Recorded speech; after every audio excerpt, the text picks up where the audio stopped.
Tuan Tanah adalah dewa. Bab 667. Keesokan paginya, Sabtu, Qin Ming, Situ Honglian dan Isabella duduk bersama sambil sarapan sambil menonton berita di TV. Tiba-tiba, sebuah berita hiburan menarik perhatian ketiganya. Disebutkan bahwa Ji Rumeng muncul di sebuah restoran untuk makan siang bersama pacarnya yang digosipkan. Ada dua foto yang terlampir, dan pria dalam foto tersebut adalah Qin Ming. Kamu orang yang cukup romantis. Kamu sebenarnya berpacaran dengan seorang bintang terkenal. Kapan kalian berdua bertemu? Katakan yang sebenarnya. Situ Honglian berkata seolah-olah dia cemburu. Faktanya, Situ Honglian juga pernah membaca rumor tentang Qin Ming dan Ji Rumeng beberapa waktu lalu, tetapi dia hanya mencibir dan meremehkan mereka, dan tidak ingin menanyakannya, tidak peduli seberapa nakalnya Qin Ming di luar. Tidak adil. Teriak Qin Ming, tidak ada yang terjadi antara Ji Rumeng dan aku. Semua ini hanya gosip yang dibuat-buat. Lagi pula, aku selalu bertindak secara terbuka dan jujur. Jika kami benar-benar memiliki hubungan yang intim, aku tidak akan menyembunyikannya. Tadi malam, ketika Qin Ming dan Yan Mengke makan malam bersama, mereka sudah tahu bahwa mereka diam-diam difoto, dan mereka berharap akan ada laporan terkait hari ini. Meskipun Qin Ming tidak peduli, hal itu menyebabkan kegemparan di internet. Karena Qin Ming sudah terkenal, komentar netizen hampir merupakan pelecehan sepihak. Beberapa waktu lalu, laporan-laporan yang memfitnah Qin Ming kembali terkuak, membuat reputasi Qin Ming semakin tercoreng. Ia tidak berbeda dengan tikus yang menyeberang jalan dan ingin dipukuli semua orang, dan ia pun menjadi sinonim dari sampah. Seperti kata pepatah, banyak mulut dapat melelehkan emas, tetapi banyak kritik dapat menghancurkan seseorang. Hampir semua orang percaya bahwa laporan tentang Qin Ming di internet adalah benar. Hanya mereka yang mengenal Qin Ming yang tahu bahwa semua itu salah. Namun, hanya ada segelintir orang yang mengenal Qin Ming, yang sangat sedikit dibandingkan dengan ratusan juta netizen. Tidak mungkin untuk mengubah arah opini publik. Bahkan jika seseorang berbicara untuk menutupi kesalahan Qin Ming, dia akan langsung dihujat. Selain orang-orang ini, ada orang lain yang yakin bahwa Qin Ming adalah orang baik dan tidak meragukannya, yaitu Lu Jiaqi. Setelah mengetahui nama Qin Ming tadi malam, Lu Jiaqi memiliki waktu luang dan mengingat kembali laporan tentang Qin Ming yang pernah dilihatnya di internet. Setelah mencari foto-foto di internet, dia yakin bahwa keduanya adalah orang yang sama. Dia tidak percaya bahwa saudara laki-laki baik hati yang telah menolongnya dua kali tanpa meminta imbalan apapun itu bisa menjadi orang jahat dengan sejarah panjang perbuatan jahat. Setelah sarapan, Qin Ming meninggalkan klub Honglian, pergi ke apartemen tempat Yan Mengke tinggal, dan membelikannya sarapan di dekat apartemen. Cedera yang dialami Yan Mengke tadi malam murni karena kecelakaan, dan dia dilibatkan oleh Qin Ming. Lagi pula, keduanya belum lama saling kenal, dan Qin Ming merasa sangat kasihan karena Yan Mengke terlibat dan terluka. Dia memutuskan bahwa selama dia bebas, dia akan mengantarkan makanan kepadanya setiap hari untuk membantunya pulih sesegera mungkin. Ketika Qin Ming tiba di apartemen tunggal tempat Yan Mengke tinggal, Yan Mengke baru saja bangun dan belum mandi.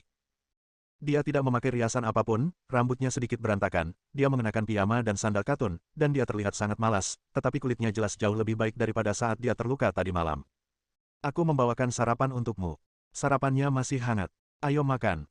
Qin Ming masuk ke ruangan, meletakkan sarapan di meja komputer, dan menyapanya. Terima kasih. Yan Mengke berkata dengan sopan, tetapi kemudian berkata dengan malu, silakan duduk di mana saja. Silakan tunggu sebentar. Saya akan pergi mandi. Tidak apa-apa, saya tidak terburu-buru. Apakah ada hal lain yang bisa saya bantu? Kata Qin Ming. Tidak, aku hanya terluka di lenganku, jadi tidak mempengaruhi pergerakanku. Yan Mengke tersenyum dan berjalan ke kamar mandi. Tak lama kemudian, terdengar suara air mengalir pelan di kamar mandi. Qin Ming mendengarnya dengan jelas dengan telinganya yang tajam dan tak dapat menahan senyum. Karena dia mengenali bahwa itu adalah suara Yan Mengke yang sedang pergi ke toilet, dan di saat yang sama, gambaran Yan Mengke yang sedang jongkok di toilet muncul di benaknya. Setelah menunggu beberapa saat, Yan Mengke keluar dari kamar mandi. Bahu kanannya terluka, yang tentu saja memengaruhi aktivitasnya sehari-hari, jadi dia hanya membersihkan diri. Makanlah selagi panas. Rasanya tidak enak jika sudah dingin. Qin Ming berdiri dan menyerahkan kursi komputernya, memberi isyarat kepada Yan Mengke untuk duduk. Kemudian, ia mengambil sumpit sekali pakai, mematahkannya, dan menyerahkannya kepada Yan Mengke. Aku tidak tahu apa yang kamu suka, jadi aku membelikanmu sepiring pangsit sup dan telur goreng. Aku harap itu sesuai dengan seleramu. Aku tidak pilih-pilih soal makanan. Aku sudah sangat puas karena kamu bisa membawakanku sarapan, kata Yan Mengke dengan ekspresi puas dan bahagia di wajahnya yang cantik. Katakan apa yang ingin kamu makan dan aku akan membawakannya untukmu lain kali aku datang. Qin Ming berdiri di dekatnya. Dia bisa melihat pemandangan di balik terapi Yan Mengke yang terbuka dengan menundukkan kepalanya sedikit. Dia sebenarnya telanjang di dalam. Untungnya, dia mengenakan piyama musim dingin yang tebal, jadi tidak bisa dilihat dari luar. Aku tidak punya sesuatu yang istimewa untuk dimakan, hanya sesuatu yang ringan. Jika kamu punya waktu, aku akan mengirimkannya kepadamu. Jika tidak, lupakan saja. Aku bisa turun ke bawah dan membelinya sendiri. Aku tidak bisa mengganggumu sepanjang waktu. Sambil berbicara, Yan Mengke mengambil pangsit sup dengan sumpit di tangan kirinya yang tidak terluka dan hendak memasukkannya ke dalam mulutnya. Tetapi dia tidak terbiasa menggunakan sumpit dengan tangan kirinya, dan dia tidak memegang pangsit sup dengan kuat, sehingga pangsit itu terjatuh di piyamannya dan menggelinding ke tanah, meninggalkan serangkaian noda minyak di pakaiannya. Hati-hati, biar aku bantu bersihkan. Qin Ming buru-buru mengambil serbet dan membungkuk untuk membantu Yan Mengke membersihkan noda minyak. Dia bermaksud baik, tetapi letak noda minyak di pakaian Yan Mengke agak janggal, dari dada hingga ke bawah. Agar tidak dicurigai sebagai seorang hooligan, Qin Ming harus menghindari bagian-bagian yang memalukan dan hanya menyekat tempat-tempat yang mudah terlihat. Setelah mengelapnya, dia mengambil serbet lain dan menyerahkannya kepada Yan Mengke sambil berkata, masih ada sedikit yang perlu dilap, kerjakan sendiri. Terima kasih. Wajah Yan Mengke sedikit memerah. Dia mengambil serbet dengan tangan kirinya, tidak peduli apakah itu memalukan atau tidak. Dia segera menyeka noda minyak sebelum mengering, kalau tidak akan sulit untuk dibersihkan. Melihat Yan Mengke menyeka dadanya, Qin Ming tak kuasa menahan pikiran jahatnya, seakan-akan sedang menggoda dirinya sendiri, dan berkata, tangan kirimu tidak nyaman menggunakan sumpit, bagaimana kalau aku menyuapimu? Tidak perlu, aku bukan anak kecil, aku bisa melakukannya sendiri. Aku hanya tidak memperhatikan tadi. Yan Mengke tersenyum dan terus memakan pangsit sup, kali ini dia lebih berhati-hati. Setelah Yan Mengke menghabiskan sarapannya, Qin Ming menyuruhnya untuk lebih banyak beristirahat dan bahwa dia akan datang membantunya menyembuhkan lukanya ketika dia punya waktu di malam hari sebelum berangkat. Sekitar setengah jam kemudian, Qin Ming muncul di Universitas Keuangan dan Ekonomi Donghai untuk menghadiri pelatihan manajemen perusahaan. Karena dia berjanji pada Gu Qingyi untuk menghadiri pelatihan, jika dia tidak datang, dia harus menerima denda yang sangat besar. Qin Ming tidak mengikuti pelatihan selama sebulan. Dia menemukan ruang kelas pelatihan berdasarkan rute yang diingatnya. Kelas sudah dimulai, jadi dia diam-diam menyelinap masuk melalui pintu belakang dan duduk di kursi kosong di barisan belakang. Di podium, seorang pria tua berambut putih sedang memberikan ceramah. Pria ini adalah Profesor Kai, instruktur utama pelatihan manajemen perusahaan. Dia melihat sekilas orang yang masih hidup menyelinap ke dalam kelas. Mahasiswa, ini adalah kelas pelatihan privat. Jika Anda belum mendaftar, silakan pergi. Profesor Kai berhenti mengajar dan menatap Qin Ming dengan sopan. Profesor Kai tidak bisa disalahkan atas hal ini. Qin Ming tidak mengikuti pelatihan selama sebulan, dan dia lupa seperti apa rupa Qin Ming, dan secara keliru mengira bahwa dia adalah teman sekelas yang menyelinap untuk mengikuti kelas. Ada sekitar 20 orang yang duduk di kelas. Ketika mereka mendengar kata-kata Profesor Kai, mereka semua menoleh. Kebanyakan dari mereka tidak mengingat Qin Ming. Orang-orang yang memiliki kesan terdalam tentangnya adalah Wu Liancheng dan Yan Suyao. Pertama kali dia datang untuk mengikuti pelatihan, Wu Liancheng dan Qin Ming memiliki konflik. Dia telah menyimpan dendam untuk waktu yang lama dan tidak pernah memiliki kesempatan untuk membalas dendam, jadi tentu saja dia mengingatnya dengan sangat dalam. Meskipun Yan Suyao dan Qin Ming belum saling kenal lama, mereka bertemu karena kecelakaan mobil dan makan malam bersama. Selain itu, dengan diperkenalkannya teman sekelas lama Gu Qingyi, masuk akal baginya untuk mengingat bahwa Qin Ming adalah seorang siswa dalam sesi pelatihan ini.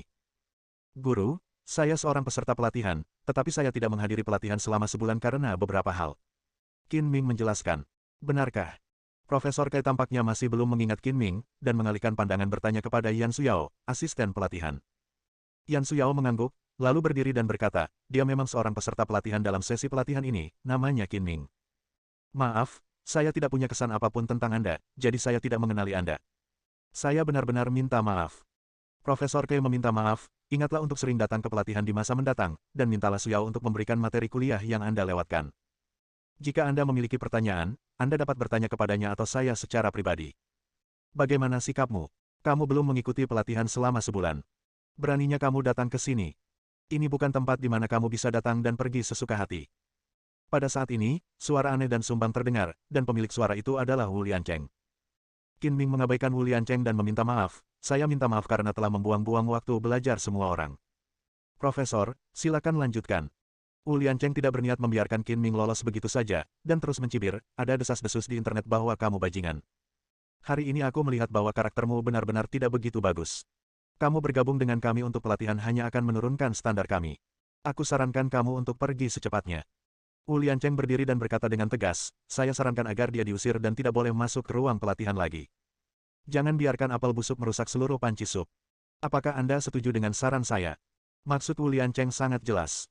Dia ingin mempermalukan Qin Ming secara langsung dan mengeluarkannya dari pelatihan. Qin Ming hanya mencibir sebagai tanggapan tanpa bantahan apapun. Rasanya tidak benar melakukan hal ini. Tanya seseorang. Anda mungkin tidak mengenalnya. Dia adalah bajingan Qin Ming yang menjadi viral di dunia maya. Jika Anda mencari di internet, Anda akan menemukan banyak laporan tentang perilaku buruknya. Menyebutnya bajingan adalah pujian. Kita harus bersama-sama memboikot dan melarangnya mengikuti pelatihan. Wu Liancheng mengipasi dengan marah dan diam-diam mengedipkan mata pada beberapa orang yang dikenalnya. Saya mengenalinya. Dia memang Qin Ming yang terkenal di internet. Saya setuju untuk mengeluarkannya dari pelatihan. Aku setuju. Aku merasa malu mengikuti pelatihan dengan bajingan seperti itu. Beberapa orang yang mengenal Wu Liancheng langsung setuju. Bagaimanapun, mereka tidak mengenal Qin Ming dan tidak peduli untuk menyinggung Qin Ming. Yang lain mulai berbicara di antara mereka sendiri. Tolong diam. Melihat situasi yang semakin tak terkendali, Yan Xuyan buru-buru membela Qin Ming, tolong jangan percaya rumor di internet. Saya dapat menjamin dengan karakter saya bahwa Tuan Qin jelas bukan orang seperti itu. Tolong jangan bahas masalah ini lagi. Tolong konsentrasi pada kelas. Bab 668. Sebagai ucapan terima kasih karena telah menyembuhkan lukaku, kamu bebas tidur di tempat tidurku, kata Yan Mengke dengan murah hati. Benarkah? Qin Ming merasa bahwa kebahagiaan seksualnya datang terlalu tiba-tiba, tetapi Yan Mengke tidak terlihat seperti wanita yang berpikiran terbuka, jadi dia tidak dapat menahan diri untuk bertanya, aku akan tidur di tempat tidur, di mana kamu akan tidur? Ada hotel di dekat apartemen. Aku akan menginap di sana. Begitu Yan Mengke mengatakan ini, Qin Ming seperti bola yang kempes. Fantasi indahnya lenyap dalam sekejap. Dia tersenyum pahit dan berkata, lupakan saja, kamu terluka dan tidak pantas bagimu untuk berlarian. Sebaiknya aku pulang. Qin Ming menolak tawaran Yan Mengke untuk mengantarnya dan pergi sendirian, berkendara ke klub Honglian. Saat itu hampir tengah malam, dan hanya ada sedikit kendaraan di jalan, apalagi pejalan kaki. Hanya lampu neon di gedung-gedung di kedua sisi jalan yang menyala, membuat pemandangan malam itu tampak memukau dan menawan. Ketika melewati daerah kumuh tempat Qin Ming tinggal selama beberapa hari, dia tiba-tiba teringat bahwa kompas masih tersembunyi di sana, jadi dia memarkir mobil di pinggir jalan dan berjalan kaki ke gang sempit. Tempat ini akan segera dirobohkan, dan lampu jalan di gang itu telah dihancurkan. Tempat ini benar-benar gelap, sangat kontras dengan hiruk-pikuk kota. Tulisan besar, pembongkaran, terlihat di mana-mana di dinding. Kecuali beberapa toko kuku, sebagian besar penghuninya telah pindah dan seluruh daerah kumuh itu tampak sangat sepi. Tentu saja, lingkungan yang gelap ini tidak berpengaruh pada Qin Ming. Dia mengikuti rute yang diingatnya, berjalan melalui jalan-jalan dan menuju halaman tempat dia tinggal selama beberapa hari. Saat dia melangkah maju, Qin Ming tiba-tiba menemukan beberapa sosok yang menyelinap dengan ember kecil di tangan mereka. Mereka melintas di depannya dengan tergesa-gesa dan masuk ke sebuah gang. Perilaku lawannya mencurigakan. Dia keluar di tengah malam dan jelas tidak berniat melakukan perbuatan baik. Namun, tidak peduli apapun hal buruk yang ingin dilakukan pihak lain, itu tidak ada hubungannya dengan Qin Ming. Dia terlalu malas untuk peduli dan terus melangkah maju. Tidak lama kemudian, Qin Ming tiba di halaman tempat dia tinggal selama beberapa hari dan membuka pintu dan masuk. Dia telah tinggal di sini selama beberapa hari untuk menghindari pembunuhan. Sekarang masalah Nirvana dengan pembunuh bayaran pada dasarnya telah terpecahkan, dia tidak perlu tinggal di sini. Dia telah tinggal di Red Lotus Club selama beberapa hari setelah kembali dari Myanmar setelah menghadiri konferensi Raja Pembunuh. Namun, bukanlah ide yang baik untuk selalu tinggal di klub teratai merah. Qin Ming berpikir bahwa ia harus membeli sebuah villa dan menetap di kota Donghai. Ia sudah menjadi miliarder dan memiliki cukup uang untuk membeli sebuah villa. Ketika dia masuk ke dalam ruangan, Qin Ming menekan tombol lampu dan mendapati bahwa bohlamnya tidak menyala. Dia mencoba beberapa kali lagi tetapi tetap tidak menyala. Listriknya padam, atau bohlamnya rusak. Tidak usah dipedulikan. Biarkan saja. Qin Ming tidak perlu lagi tinggal di sini dan terlalu malas untuk merenovasinya. Dia berjalan ke dinding dalam kegelapan, mengeluarkan pedang haus darah, dan mencongkel ubin lantai. Kompas disembunyikan di bawah ubin ini. Qin Ming mengeluarkan kompas, membersihkan debu di atasnya, memasukkannya ke dalam saku, lalu berbalik dan pergi. Seluruh proses dari memasuki pintu hingga meninggalkan pintu memakan waktu tidak lebih dari 10 menit. Saat keluar dari daerah kumuh, Qin Ming tiba-tiba melihat api tidak jauh, yang terlihat jelas di malam yang gelap. Kebakaran terjadi, bajingan mana yang berani menyalakan api? Samar-samar, terdengar teriakan marah dan cemas seorang wanita. Qin Ming langsung teringat pada orang-orang licik itu. Intuisinya mengatakan bahwa kebakaran itu pasti ada hubungannya dengan orang-orang itu dan kemungkinan besar merekalah yang menyalakannya. Dia teringat ember-ember kecil yang dibawa orang-orang itu, yang sekarang tampak seperti tongtong bensin. Sialan, ternyata itu pembakar. Qin Ming mengumpat dengan marah dan bergegas ke tempat kejadian kecelakaan. Karena dia sudah mengalaminya, dia tidak bisa mengabaikannya begitu saja. Bahkan jika dia tidak bisa memadamkan api, dia setidaknya harus menyelamatkan orang. Lokasi kebakaran tidak jauh. Dengan kecepatan Qin Ming, ia tiba dalam waktu kurang dari 1 menit. Ia melihat bahwa kebakaran terjadi di halaman besar dengan papan nama panti asuhan tergantung di pintu. Kebakaran itu tidak besar. Seorang gadis muda, terlihat agak berdebu, berdiri di depan panti asuhan sambil berteriak-teriak, namun sayangnya sebagian besar penghuni di sana telah pindah dan tidak ada seorang pun yang memperhatikannya. Gadis muda itu mengenakan jaket hitam dan celana jeans. Rambutnya pendek hingga ke telinga dan gaya berpakaiannya netral. Kalau saja tidak ada tonjolan di dadanya, akan sulit untuk membedakan apakah dia laki-laki atau perempuan pada pandangan pertama. Dia juga memegang tongkat kayu di tangannya. Karena kecepatan Qin Ming sangat tinggi, gadis muda itu hanya merasakan kilatan cahaya di depan matanya, dan kemudian ada orang hidup di depannya. Dia terkejut dan melangkah mundur tanpa sadar, menunjuk Qin Ming dengan tongkat kayu, dan berteriak dengan marah, "Siapa kamu? Apakah kamu yang membakar di sini? Jangan menuduh orang baik. Aku di sini untuk membantu memadamkan api, oke?" Qin Ming membela diri. Pada saat yang sama, dia menatap gadis itu dari atas ke bawah dan berkata dengan heran, "Itu kamu. Kalau aku ingat dengan benar, namamu sepertinya Lu Jiaqi." Gadis ini adalah gadis yang diselamatkan Qin Ming dari para penjahat geng Elang Langit pada malam pertama dia datang ke sini. Pertama, pakaiannya androgini dan khas. Kedua, dia adalah satu-satunya gadis yang dikenal Qin Ming selama beberapa hari dia tinggal di sini, jadi dia sangat terkesan. "Siapa kamu?" Lu Jiaqi sedikit curiga. Dia menatap Qin Ming dengan saksama di bawah cahaya api. Setelah melihat wajahnya dengan jelas, dia langsung mengenalinya. Kemarahan di wajahnya langsung menghilang. Dia berkata dengan terkejut dan gembira, "Saudara yang baik, ternyata itu kamu." Pada malam ketika Lu Jiaqi diselamatkan, Qin Ming hanya mengatakan bahwa dia adalah Lei Feng yang melakukan perbuatan baik tanpa meninggalkan nama, dan tidak meninggalkan namanya. Lu Jiaqi belum tahu nama Qin Ming, jadi dia harus memanggilnya, "Kakak yang baik hati." Lu Jiaqi tinggal di panti asuhan. Dia telah berkeliaran di daerah kumuh akhir-akhir ini, mencari Qin Ming. Namun, Qin Ming seperti batu yang tenggelam ke laut, dan tidak ada berita tentangnya. Tanpa diduga, Qin Ming muncul lagi malam ini. "Kita bisa bicarakan nanti. Kita padamkan apinya dulu. Apakah ada orang di dalam?" Qin Ming datang untuk memadamkan api dan menyelamatkan orang-orang. Dia tidak berniat untuk mengenang masa lalu. Dia menggunakan kemampuan perspektifnya untuk memindai api di panti asuhan. Tidak ada seorang pun yang tersisa. Saya satu-satunya yang tinggal di sini. Semua orang sudah pindah. Saya ingin memadamkan api, tetapi air dan listrik di daerah ini terputus. Tidak ada cara untuk memadamkannya. Saya hanya bisa datang sebagai petugas pemadam kebakaran. Pada titik ini, Lu Jiaqi menjadi marah lagi. Semua ini salah para perusuh itu. Demi kepentingan pribadi mereka, mereka mempercepat proses relokasi. Mereka memutus aliran air dan listrik 3 hari lalu, serta menggunakan kekerasan untuk mengancam dan mengintimidasi para penghuni yang belum pindah. Kebakaran di panti asuhan itu pasti dilakukan oleh mereka. Kalau saya tangkap mereka, saya akan pukuli mereka sampai mati. Saya lega karena tidak ada orang lain di panti asuhan. Tidak ada cara untuk memadamkan api tanpa air, jadi Qin Ming harus menyerah dan menyaksikan api semakin membesar, dengan asap tebal mengepul. Untungnya, tidak ada yang terluka. Dia menoleh ke Lu Jiaqi dan berkata, "Kamu ingin menangkap pembakar dan melampiaskan amarahmu. Aku bisa membantumu. Apakah kau punya cara untuk menangkap para perusuh itu?" Lu Jiaqi awalnya senang, tetapi kemudian berkata dengan frustrasi, "Para bajingan sialan itu pasti sudah melarikan diri. Di mana kita bisa menemukan mereka?" "Mereka tidak melarikan diri. Mereka bersembunyi di sudut gelap sambil menyaksikan kesenangan. Ikuti aku." Qin Ming tersenyum main-main dan melesat keluar seperti anak panah. "Tunggu aku." Lu Jiaqi buru-buru mengikuti sambil memegang tongkat kayu di tangannya, tetapi dalam beberapa detik dia melihat Qin Ming menghilang dalam kegelapan di depannya, dan dia tidak dapat menyusulnya tidak peduli seberapa keras dia berusaha. "Kenapa kau berlari begitu cepat? Tunggu aku." Ada 4 atau 5 orang yang bersembunyi di sudut jalan tempat panti asuhan itu berada. Mereka memandangi api di panti asuhan itu sambil menyeringai. "Kau pantas mendapatkannya. Kau tidak pindah lebih awal saat aku menyuruhmu. Itu salahmu sendiri karena panti asuhanmu dibakar. Gadis gila itu selalu menentang kita. Kita tidak membakarnya sampai mati kali ini, tetapi kita membuatnya takut setengah mati. Mari kita lihat apakah dia berani menghalangi pembongkaran kita di masa mendatang." Orang-orang ini bersembunyi di sudut yang gelap, dan samar-samar dapat melihat situasi di panti asuhan dengan bantuan api. Namun, Lu Sueki berdiri di tempat yang terang, tetapi tidak dapat melihat orang-orang yang bersembunyi ini, dan mengira mereka melarikan diri setelah menyalakan api. Seperti dugaan Qin Ming dan Lu Sueki, kebakaran di panti asuhan itu dilakukan oleh orang-orang ini, dan mereka juga adalah orang-orang licik yang dilihat Qin Ming ketika dia tiba. Tepat saat beberapa orang menertawakan kemalangan mereka, salah satu pria dengan rambut di belah samping tiba-tiba merasa seolah-olah ada yang meniupkan udara dingin ke belakang lehernya.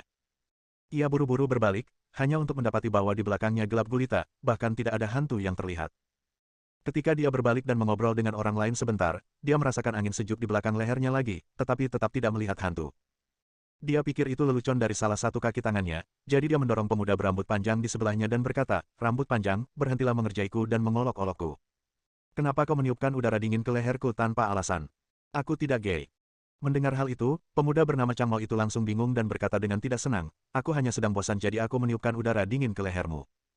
Kau bau sekali dan aku takut kau akan mencekikku sampai mati. Jangan pura-pura, itu kamu." Gerutu lelaki berambut belah samping itu sambil tersenyum. "Sial, Kamu tidak minum obat sebelum pergi hari ini. Aneh sekali, kata Chang Mao dengan nada menghina. Baru saja aku merasakan ada yang meniupkan udara dingin di leherku. Apa itu benar-benar bukan kamu? Aku masih 8 kaki darimu. Apakah mulutku sepanjang itu? Itu pasti embusan angin malam. Jangan kaget. Sialan, datang lagi. Saat dia berbicara, pria dengan rambut di belah samping itu merasakan seseorang meniupkan udara dingin di belakang lehernya lagi. Dia menoleh dengan tergesa-gesa, dan kali ini dia melihat bayangan gelap berdiri di belakangnya, seolah-olah hantu muncul begitu saja. Dia begitu takut hingga dia berteriak dan melompat ke samping. Ah, kamu manusia atau hantu? Orang-orang yang lain juga terkejut mendengar teriakan pria berambut belah samping itu. Mereka menoleh dan melihat bayangan hitam yang muncul entah dari mana, lalu mereka buru-buru mundur. Menyenangkan sekali melihat kalian. Bayangan hitam itu tidak lain adalah Qin Ming, yang menggunakan kemampuannya untuk menyatu dengan kegelapan untuk mendekat tanpa suara. Dia mencibir. Persetan dengan seluruh keluargamu. Kau berpura-pura menjadi hantu dan menakut-nakuti orang di tengah malam. Bisakah kau bertanggung jawab karena menakut-nakuti kami? Setelah memastikan bahwa bayangan hitam itu adalah seseorang, pria dengan rambut belah samping itu mengumpat. Tetangga Malaysia, apakah kamu ingin membuatku takut setengah mati? Kau mencoba menakut-nakuti kami dengan berpura-pura menjadi hantu. Kurasa kau mencari masalah. Orang-orang lainnya juga ketakutan dan marah. Mereka mulai mengumpat dan menyingsingkan lengan baju, siap untuk bertindak. Wajah Qin Ming menjadi gelap dan dia berkata, lebih baik kau tutup mulut, atau kau akan menderita lebih sedikit rasa sakit fisik. Sialan, kau pikir kita dibesarkan dengan rasa takut, ayo kita pergi bersama dan menghajarnya. Pria dengan rambut di belah samping adalah yang paling ketakutan. Keringat membasahi sekujur tubuhnya dan merasa kehilangan muka. Dia berteriak marah sekeras-kerasnya, bergegas maju terlebih dahulu, dan meninju dada Qin Ming dengan sekuat tenaga. Bersambung.